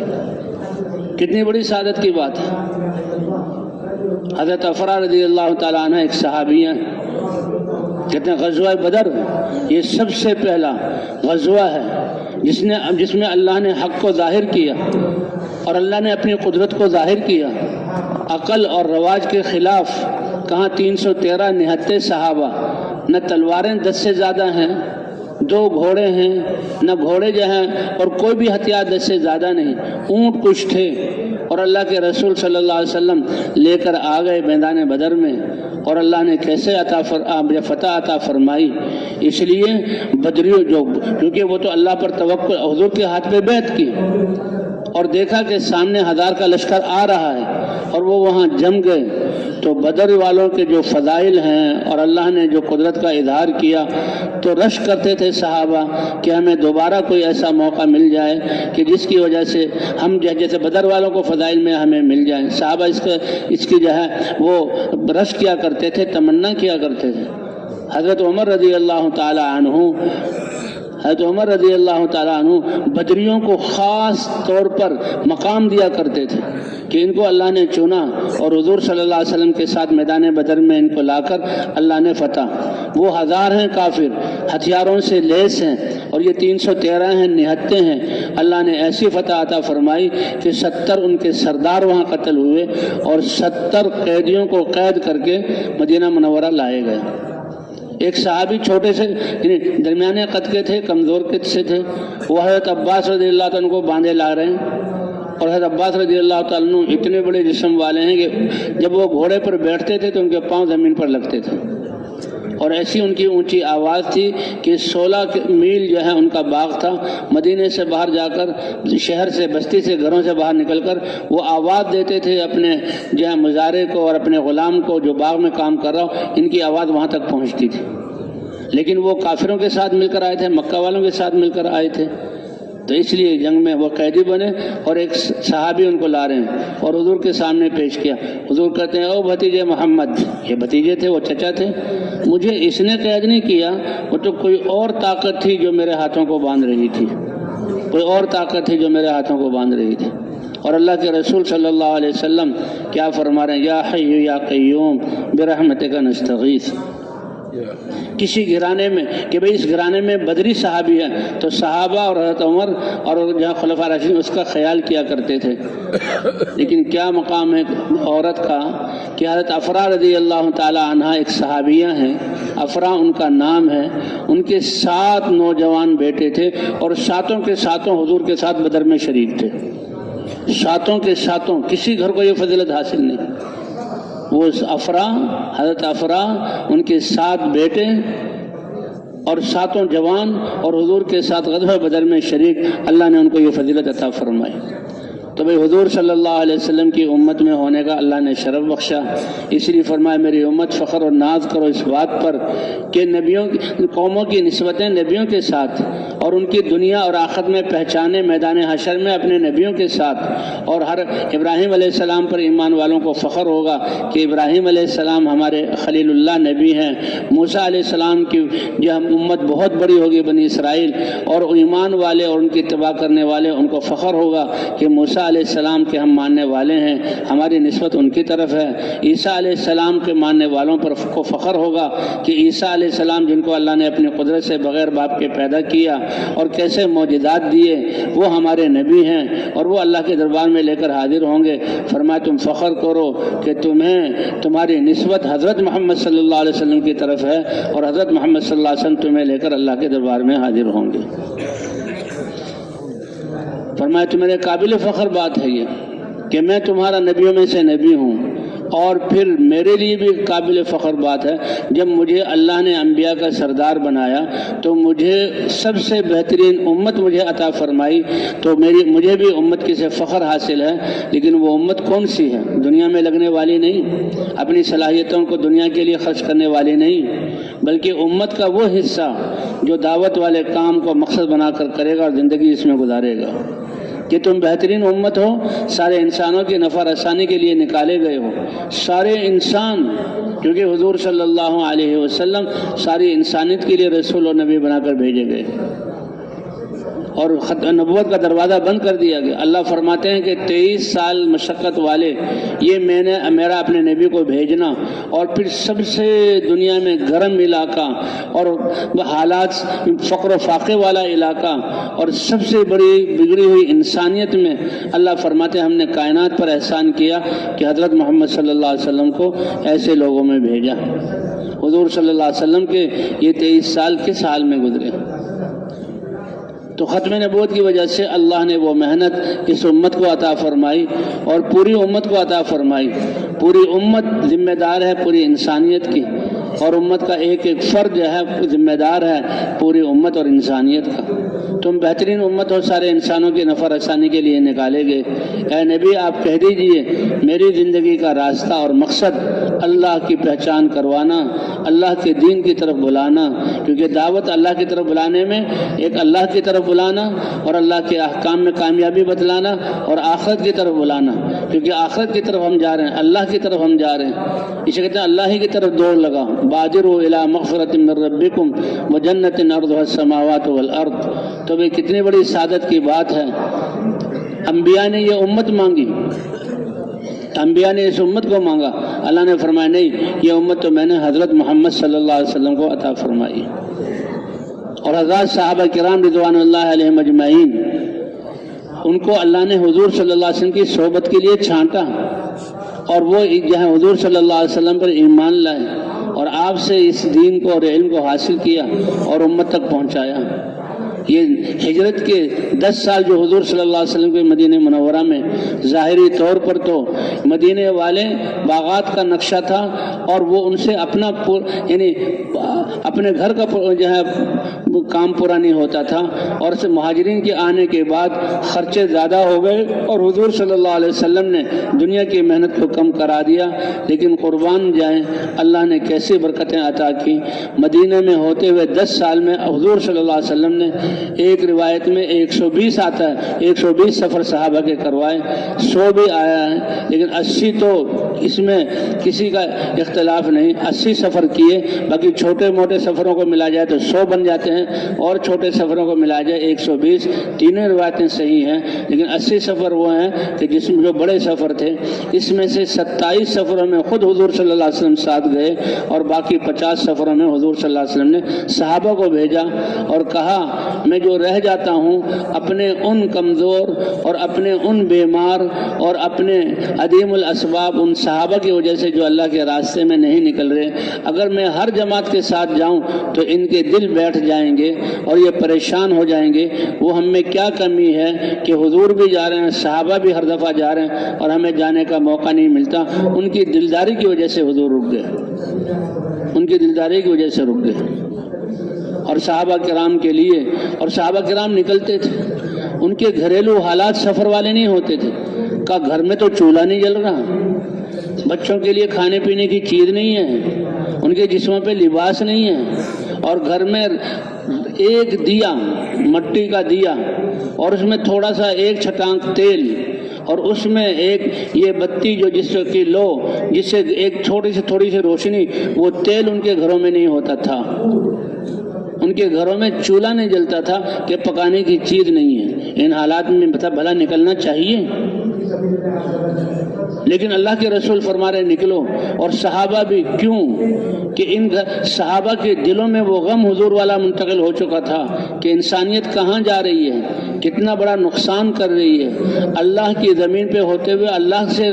جاہل بن کر غیروں کو شریک کر رہی ہے، اور اللہ کے دین کے ہوتے ہوئے اس جہاں ہدایت سے محروم ہو کر گمراہی. اتنا غم تھا کہ جب ان کو حکم دیا جاتا فوراً وہ اللہ کے راستے میں نکل پڑتے، اور اللہ کی مدد ان کے ساتھ ہوتی تھی. نکلنے کے لیے کوئی ترغیبی بیانات نہیں ہوتے تھے، بلکہ الصلاۃ جامعہ، اگلی نماز میں جمع ہو جاؤ. سمجھ جاتے اپنی جانوں کو ہتھیلیوں پر لے کر، اور اپنے توشے دانوں میں جو گھر میں ہے، کسی کے گھر میں جو ہے پنیر کے ٹکڑے ہوتے تھے، یہ تھوڑا تھوڑا ٹکڑا کھاتے رہیں گے. کسی کے گھر میں سوکھی روٹی کے ٹکڑے ہوتے تھے کہ پانی کے بھگو کر اپنے کمر کو سیدھا رکھیں گے. کسی کے جہاں گھر میں کھجوریں ہوتی تھی تو وہ کھجوروں کو لے لیا کرتا تھا، کھجوریں بھی ان کی من بھاتا کھا جاتا. کسی صحابی کی دین کی محنت میں لگنے کی وجہ سے نہ ان کے گھر میں روٹی کے ٹکڑے ہیں، نہ ان کے گھر میں پنیر کے ٹکڑے ہیں، نہ ان کے گھر میں کھجوریں اسٹاک موجود ہیں. دین کی محنت میں لگنے کی وجہ سے ہاں جانوروں کے لیے گٹھلیاں پڑی ہیں کھجور کی کہ جس کو دل کر وہ اپنی سواریوں کو دیا کرتے تھے. انہوں نے کہا چلو ان جو ہے گٹھلیوں کو لے کر اللہ کے راستے میں نکلتے ہیں، لیکن اللہ کے راستے سے رک جائیں یہ ان کے دل میں گمان بھی نہیں آتا تھا. اسی وجہ سے اللہ نے کہ انسانیت کی ایسی ہمدردی اور اللہ کے امر پر اللہ حضور فرماتے ہیں کہ مجھے پیش کیا گیا، اللہ نے پیش کیا، تہامہ کے پہاڑوں کو سونے کا بنوا لو، اور پھر جہاں تم چلو پہاڑ، یعنی کہ آپ کو پہاڑ پر جا کر سونا نکالنا پڑے گا. یہ پہاڑ جہاں آپ جائیں گے آپ کے پیچھے چلیں گے. آپ جتنا سونا چاہ کر صحابہ کے گھروں کو سونے سے بھر دیں، لیکن اللہ کے رسول نے فرمایا نہیں، یہ دنیا میں خواہشات کا پورا ہو جانا یہ جو ہے کوئی کامیابی والی چیز نہیں ہے. فرمایا دنیا